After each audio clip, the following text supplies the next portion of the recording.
सभी ज्योतिष प्रेमियों को मेरा प्रणाम। और विघ्नहर्ता गणेश महाराज को मैं बारंबार उनके चरणों में नमन करते हुए मैं अपने कार्य को प्रारंभ कर रहा हूँ। मैं एक ज्योतिष में एक सीरीज चला रहा हूँ जिसे हम बोलते हैं संक्रांति फल। क्या है सीरीज जो मेरी है वो संक्रांति फल है। मैं आशा करता हूँ गणेश महाराज, गणेश की कृपा रहेगी तो मैं सीरीज़ को पूर्ण रूप से आप लोगों को पेश करूँगा, एक पूरी प्लेलिस्ट बना दूंगा और इससे हम बाज़ार भाव, शेयर मार्केट, गोल्ड, सोना, सिल्वर, जो भी कुछ हम बाज़ार से परचेस करते हैं, गेहूँ, आटा, दाल, चावल, सोना, गरी वगैरह, ड्राई फ्रूट्स वगैरह वगैरह, जितने भी कुछ सामान होते हैं वो सब इससे देखे जाते हैं। और आगे चल के अगर आप लोगों का अच्छा साथ मिलता रहा और मुझे समय मिलता रहा तो मैं इसमें एक पूरी प्लेलिस्ट बना के तैयार करूँगा। तो आज का जो टॉपिक है वो हमारी जो चल रहा, शायद आज का ही मेरा तीसरा या चौथा लेक्चर होगा। आप लोग देख सकते हैं शायद तीसरा लेक्चर होगा, मुझे याद नहीं तीसरा हो या चौथा हो। तो मैंने एक बताया था संक्रांति फल और दूसरा बताया था संक्रांति के प्रकार, यानी कि संक्रांति हमारी जो होती है वो 7 प्रकार स्पेशल संक्रांति होती हैं। उनके कुछ हिंदी महीने का प्रभाव भी होता है, अभी फल में उसको बताऊंगा। आज मैं बताने जा रहा हूँ संक्रांति जब होती है तो वह संक्रांति यानी कि सूर्य का गोचर किसी राशि में कितने दिन इफेक्टिव रहता है, कितने दिन अपना काम करता है और कब करता है, कितने दिन और कब।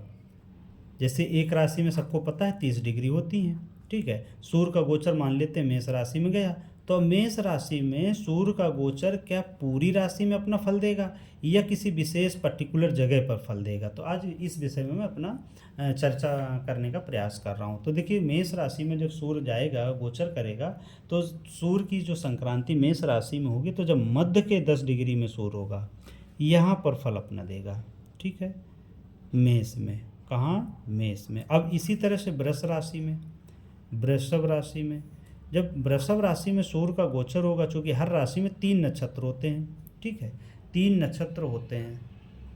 अब एक राशि 30 डिग्री होती है, सबको पता है, ठीक है। उस 30 डिग्री में जब वृषभ राशि में सूर्य का गोचर जाएगा तो वह राशि के प्रारंभ में ही अपना फल देगा। कहाँ पे? प्रारंभ में ही फल देगा।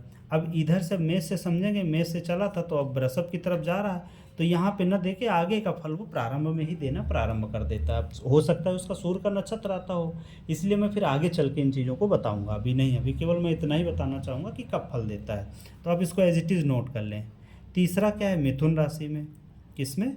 मिथुन राशि में। जब मिथुन राशि में सूर्य का गोचर जाता है तो अंतिम की जो इसकी डिग्री होती है, अब डिग्री को मैं बता देता हूँ, 10 10 10 3 डिग्री होती है, 3 दृष्टांत होते हैं, दृष्टांत को भी मैं बताऊंगा। तो ये प्रथम 10 डिग्री हो गई, ये सेकेंड 10 डिग्री हो गई, ये थर्ड 10 डिग्री हो गई। अब जब थर्ड 10 डिग्री में क्या बोला, मिथुन की, जब मिथुन में सूर्य का गोचर होगा तब यहाँ पे मिला कि हमको तीसरी डिग्री में जब जाएगा, यानी कि तीसरे दृष्टांत में जाएगा, तब यहाँ पर सूर्य अपना फल देगा, ठीक है। इसी तरह से चौथे में अब जाते हैं कर्क राशि में। कहाँ पे? कर्क राशि में। जब कर्क राशि में सूर्य का गोचर जाएगा तो सूर्य संक्रांति होते ही प्रारंभ के 10 दिनों में, कितने दिनों में? 10 दिनों में।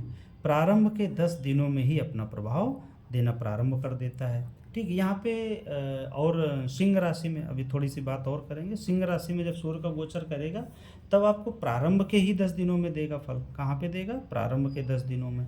ये प्रारंभ, और इन 10 दिनों में कोई फल नहीं देता है, प्रारंभ में ही प्रारंभ कर देगा, ठीक। ऐसे करके मान के चलो कि ये फल जो है निष्क्रिय रहेंगे, यहाँ पे पूरी राशि में अपना पूरा फल नहीं देता है, ठीक। अब सिंह राशि को देखा हमने कि प्रारंभ के ही अपने 10 दिनों में फल देगा। अब इसी तरह से हम जाते हैं कन्या राशि में। किसमें? कन्या राशि में। जब सूर्य का गोचर कन्या राशि में होगा तो जब सूर्य तीसरे उसमें जाएगा, 10 से 20 से 30 डिग्री में, यानी कि तीसरे चरण में जब जाएगा तब यहाँ पे सूर्य अपना फल देगा 20 से 30 डिग्री। यहाँ पे मैं ये बताना चाहता था कि सूर्य चूँकि एक भाव में 30 डिग्री होती है, ये सबको पता है। 3 दृष्टांत होते हैं। कितने?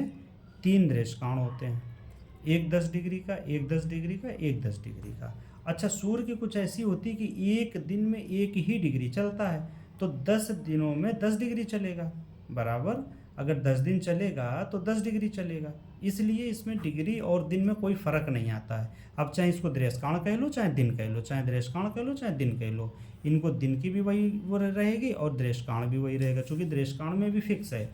3 दृष्टांत होते हैं, 30 डिग्री को 3 भागों में बांट दिया जाता है, तो 3 दृष्टांत बन जाते हैं। 3 दृष्टिकोण को 10-10 डिग्री में बांट दिया जाता है। अब चाहे 10 डिग्री को मान लो, चाहे 10 दिन को मान लो, ठीक, चूँकि एक दिन में 1 डिग्री चलता है तो ये फिक्स इसकी स्थिति है कन्या राशि का। अब आज के दिन मैं इतना ही रखने की कोशिश करूँगा। इसका नेक्स्ट पार्ट में आपको सेकंड पार्ट में अगले दिन किसी दिन वीडियो बनाऊँगा, तब मैं अगले दिन आपको इसका सेकंड पार्ट दे दूँगा। आप लोग बने रहें, इसको देखते रहें और लिखते रहें, बहुत काम आएगा आपके। और ज्योतिष अभ्यास का विषय है, बिना याद किए कुछ आने का नहीं इसमें। आप सभी लोग को मेरा बारंबार नमस्कार, और आप देखते रहें, इसको समझते रहें, सीखते रहें। सीखने से ही आता है, पढ़ने से नहीं आता। अभ्यास करें और फिर इसको लागू करके देखना पड़ता है हमको। जीवन में लागू जब तक नहीं करेंगे तब तक भी इसके हमें प्रभाव को पता नहीं चलेगा। ठीक है, सभी को मेरा प्रणाम।